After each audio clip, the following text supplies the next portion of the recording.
Are you interested in getting started in real estate investing, but you don't know where to begin? Today, we'll uncover some opportunities and niches out there that could be a great fit for you. Welcome to Simplify and Enjoy, the podcast and community focused on helping families have less stress and more options through minimalism and financial independence. I'm your host, Elle Martinez. This podcast is sponsored by Coastal Credit Union. Coastal's mission is to help you live a better life by offering you a better way to bank. Find out how at bankbetter.org. In our community, we have families at different points in their financial journey. This year, we have some who are focused on knocking out debts that have been weighing them down. We also have families who are building up their financial cushion or saving for a huge goal, including starting a family, starting a business, perhaps both, or buying a home. Then some, including us, are in the CoastFI phase of things. That foundation is in place, and we're considering options that can give us more flexibility with our schedule while producing income. Real estate investing can be a great way towards that and financial freedom. By investing in a property, you can generate passive income through rent. However, there's more to it than just what you see on HGTV, Magnolia, or those flip channels on YouTube.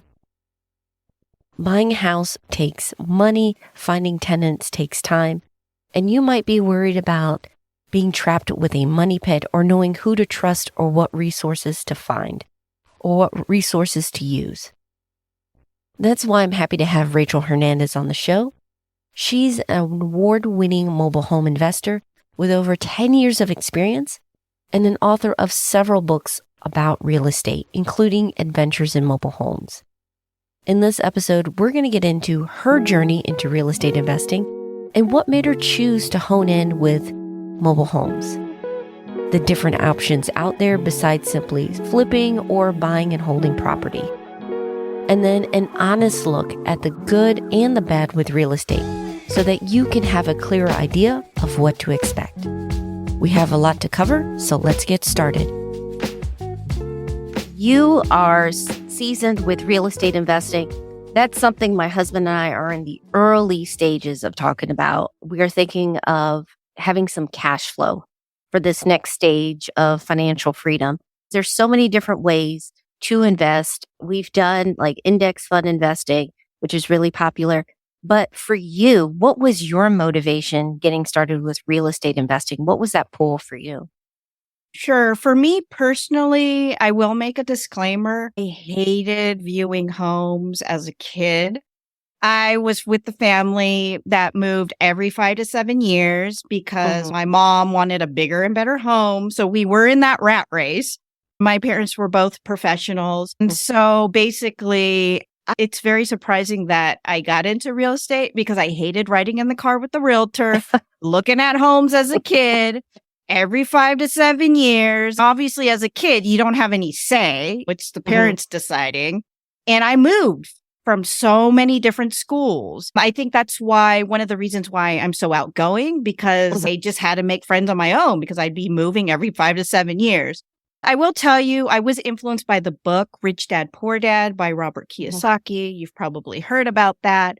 But what actually sparked my interest in real estate was the concept of passive income in that book. I always knew I wanted to be an entrepreneur. As a kid, I did the lemonade stand, puppet show, going into college as a young adult. I was supposed to be studying for my classes. I was a humanities major, but on the side, I had a resume business. I got paid actually by my university to take notes for classes. So I always had all these side hustles. You know, once I got influenced by that book, Rich Dad, Poor Dad by Robert Kiyosaki, then the light bulb kind of set off. Oh, there's actually income that you can make passively, and it doesn't require work from you to do it. I learned the difference between active income, which depends on you working at a job. You know, you get paid a certain amount to work that job. There's also this concept of passive income, and it's more on the investing side. You make your money work for you so that you don't have to work so hard. That's how I got into real estate investing. I was a business to business corporate account executive. So I had the sales experience. While I was learning, I actually started finding deals for other real estate investors. What I'd do, I'd go to my local real estate investor club and I'd meet these real estate investors who just didn't have the time to go out there and find these deals. So they'd give me their criteria. I did something called bird dogging, which is like you go out and you find these deals, you get all the information, and then you bring the deal to the investor. And then they talk things out with the seller, try to negotiate a deal. If they do, then I get paid for that lead. So I did that for a while. And then after that, I went into wholesaling, basically taking it one step further, getting all the information, but then putting it under contract and then assigning my interest in the deal to the investor buyer, like the end buyer. And then I get paid for that. I did that for a while to build up cash. Eventually, I started building up enough cash to buy and hold properties as a single family home. I did that for a while. I built up a portfolio. Now burn out from that because every month, guess who the first person who got paid was a mortgage company. I was like, why is all my cash flow going to the mortgage company or HOA or the insurance company? I was the one that was paid last. I'm like, that doesn't sound right. Where's all the passive income and cash flow that I was reading about? Then I decided to, you know what? I'm just going to sell my entire single family home portfolio, which sounds crazy, cashed out at a great time, and then use that money to actually get into mobile home investing, which is what I do now. I buy mobile homes for cash without a mortgage. And then if I decide to rent it or sell it on payments, then all that cash flow comes to me.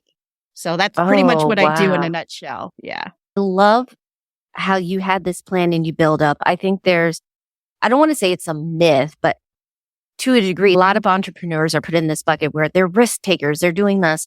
But then when I talk to entrepreneurs like you, who've been doing this for years, there's like a calculated risk. There's some kind of numbers and analysis as you jump in.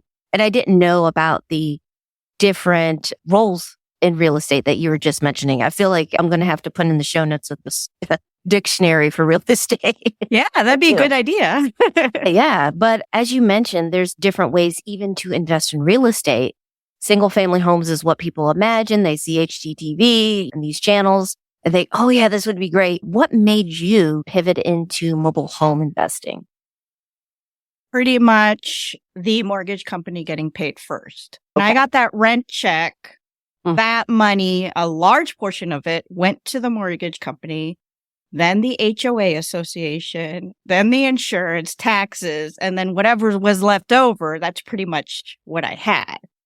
To tell you the truth, I made more money wholesaling than I had with these cash flow properties in single family homes. Okay.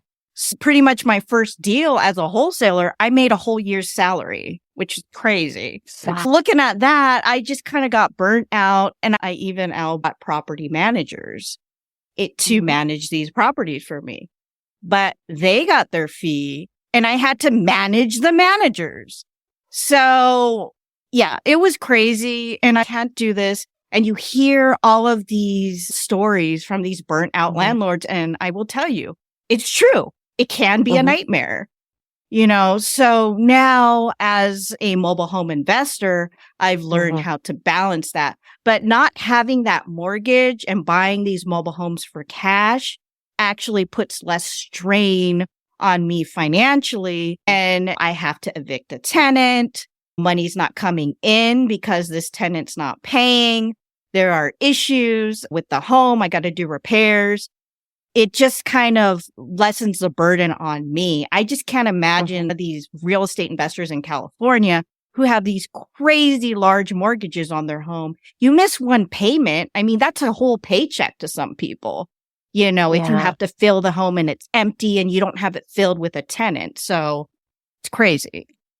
Yeah. Okay. So there's a couple of things. I'm trying to order my questions. Sure. Because you had a lot of good ones there. First of all, let's talk about buying a home, because I know many are familiar. They bought their home that they're living in. Is there a different process or mindset when you go in and you're buying an investment for you, your process with that? Yeah, absolutely. As a first time homeowner, if you're buying a home for yourself, it's completely different than buying an investment. Because as an investment, you're looking at how can this make me money? To me, an investment is more of an asset because it puts money in your pocket. Whereas I know a lot of people are not going to want to hear this. Your home is a liability because it's taking money out of your pocket. Now, we always hear from the banks, like, no, your home is an asset. To me, it's not an asset. I learned this from Robert Kiyosaki in his books. It's actually a liability because it's taking money out of your pocket. You got to think about that. When you're buying a home for yourself, you're looking at the home, you're looking at the location, you're looking at, can I actually live here? But you're not looking at it from an investment perspective. How can I make money off of this home? Unless you do that, but that's a different philosophy. My own philosophy is your home is not an investment because it's just a place to live. Whether you buy a home or you rent a home, it's both a place to live. Versus an investment, you're figuring out you've got to have this extra strategy. How's this going to make me money? Either I'm going to sell it to a retail buyer and fix it up. I'm going to sell it to an investor, like what I did, wholesaling, or am I just going to rent it out and become a landlord? So that is your exit strategy as an investor. As an investor, you're thinking, how can this create a profit? So you're looking at it from a business perspective versus buying your own home. It's just for you, but you're not looking at it as a business perspective. That's just my thoughts. Gotcha. Yeah, I think it does take a mindset shift when you're looking at that. I was talking to some others about what they had noticed as a difference was when it's your home, even though you might do your own repairs and it's a fixer-upper, you're still like looking for, I need this layout. It's you. But like you mentioned, you really, I mean, this is a business. So you have to, is this a place that it functions for whoever I'm trying to rent out to? Is this going to be feasible? You mentioned the realities again. I love that you're being transparent. You got good tenants. They pay. This is great. Things are flowing. And then you have bad tenants. I know there's no way to completely avoid bad tenants, but for you through the years, what are like some processes or filters you put in place to make sure that you find, first of all, like a good investment, and then second, finding those tenants? Yeah, the good investment, it comes with experience. Honestly, what I can say to everyone listening on this podcast, there's only so much you can learn your education. I do believe in education, reading books, listening to podcasts, watching videos, in this case, real estate investing. But there's going to be a point where you actually have to take action. That is where you learn the most. What I love about real estate is like, you don't have to be the smartest person in the room. You don't have to have a lot of money. You don't have to have a PhD in real estate to do this. It actually levels the playing field. So what you get from taking action is experience. And that experience is where you learn the most. From that, you obtain knowledge, which gives you confidence to do more deals and get out there. It really is having the courage to get out there and take action. And I will be honest. I mean, I've been rejected a lot by a lot of sellers on the buying end. Well, I'm not going to sell you this, but you just kind of have to brush it off. It's part of the business. If someone doesn't have that personality to be confrontational, they can always bring in a partner or work with someone like what I did as a wholesaler. I have the experience because I was sales, so I can take rejection pretty much. On that end, you just have to have the courage. The only way people are going to get that is by taking action. And by taking action, you get to learn the market, you get to network, and you just get better. There is no educational university for real estate, despite what other people think with all these real estate gurus. You just got to get out there and learn your market, figure out what you want to do, and then just keep learning as you go. I know that's very vague, but it's actually worked for me. I understand. As an investor, are there's like some wins that you're super proud of or some hard learned lessons that you picked up through your years of investing? Sure. Probably my win that is the most memorable is my first mobile home deal. And Yeah. basically, this deal came from, of all things, a flyer. I physically passed out a mobile home park because I buy these homes in the parks most times. This family called me. There was no for sale by owner sign on the home. No one knew it was for sale. And the wife called me and said, listen, we want to move out of the park. We're looking to get into a regular home. Would you be interested in looking at our home and coming over to see if you would buy it? At that point, I was like, okay, sounds good. And this was my first deal. It was completely new in mobile homes. I had the real estate investing experience in single family homes, but completely new to mobile homes. Yeah. I was like, okay, how much are you asking for the home? I mean, it's a natural question. And the wife paused and she said, you know what? We don't want to talk about that on the phone because we'd feel more comfortable if we kind of got to know you and you came over for that. I was like, I've been told by many, many mentors and also these real estate gurus spout out all day long. If they're not willing to give you a price, they're not a motivated seller. And I thought about that. But then I thought, you know what? What have I got to lose? I haven't even done one mobile home deal. If I pass this up, it could always be what if. To make a long story short, I went over there. The reason why they didn't put a for sale by owner sign in their home is because they didn't want a bunch of people to go through the home and make it dirty. Okay. I went through the home. I negotiated. I got the home. I believe it was a 2-bedroom, 1-bath. Believe it was 1985. And I got that home for $3,600 cash. They even cleaned it. I filled that home in 2 weeks, sold it for $10,000. And with a nice starter family, they gave me $1,000 as a move-in fee. And then they paid me $250 a month for the next 4.5 years. So what did I learn from that lesson? You never know what's going through the seller's heads. So had I not gone over there and listened to what all these gurus are saying or some of my mentors in the past, and they only tell me this because of their experience, but I could have a different personality than them. You know, that's what I've learned. Then I may not be here on this podcast talking about mobile home investing. It may have never happened. Wow, that's so fascinating. That's great that you were willing to take that risk. Again, it's a calculated risk. You had some experience already within real estate. I think that's fantastic. For someone that is thinking about it, maybe it's on their radar getting started with real estate investing, and they're also just curious about mobile home investing. How can people reach out to you? Sure. Well, I do have a podcast. It's called Adventures in Mobile Homes, really easy to remember and find on any podcast player. I have a website, adventuresinmobilehomes.com. If anyone wants to learn about mobile home investing, I do offer a free class. If you are interested, check it out. As for real estate investing, my advice is to pick a strategy and figure out where are you at this point in life. Do you want to build up cash so that you can eventually buy and hold properties? Or can you buy properties now, but you want to have them for cash flow? So do you want to be a landlord or do you want to be like what I did, bird dog and a wholesaler? Figure out what your strategy is. And I do have a book. It's called Real Estate Investing Sucks: How to Find Your Niche and Dominate.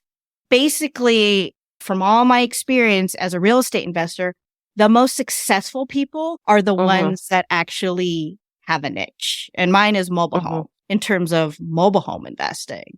My recommendation is to pick a niche, stick with the niche, and then learn it as much as you can. It's funny because I did have a mentor when I first got started. She was local in my area. I met her at a real estate conference. She had never done anything in real estate investing. She just picked mobile homes. She just read up all the books on mobile homes, started it. And she was a corporate executive too for a tech company.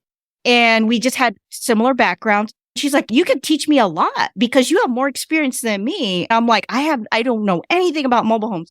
She's like, Rachel, it's not that different. You know, I was coming from single family homes. Yeah. So that's one of the things I do. And she just stuck with it all this time. That's all she did. She's done great for herself. Basically stick with a niche And if you want to check out that book, I have a whole series of books, Real Estate Investing Sucks. And if you are interested in learning about mobile home investing, I have a book, Adventures in Mobile Homes, How I Got Started in Mobile Home Investing and How You Can Too. So that's just my suggestions. And of course, listen to podcasts like this. This segment is brought to you by Travel Freely. I know we have some travel hacking families in our community who love using the rewards for family vacations. And there are many who want to join them. However, it can be tough to sort through all the offers. This is where Travel Freely can help. It simplifies your search and makes it easy to find the best offers and deals that fit your family and how they spend, so you are maximizing your rewards.